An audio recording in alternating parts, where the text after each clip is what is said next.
लग्न झालेल्या मुलीनं तर खूप चाणाक्ष असायला हवं. हातात अगदी माती जरी आली ना तरी त्यातले सोन्याचे कण वेचता यायला हवेत. प्रतिकूल परिस्थितीला सुद्धा अनुकूल करण्याची खुबी आपल्याला जमायला हवी.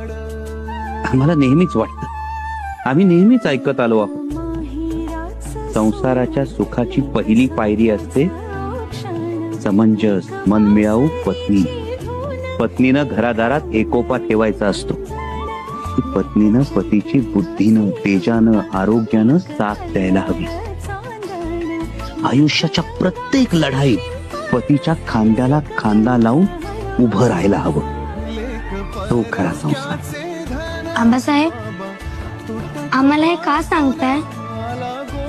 प्रत्येक बापाला आपल्या लेकीला हे कधी ना कधी सांगायचं असतं बा,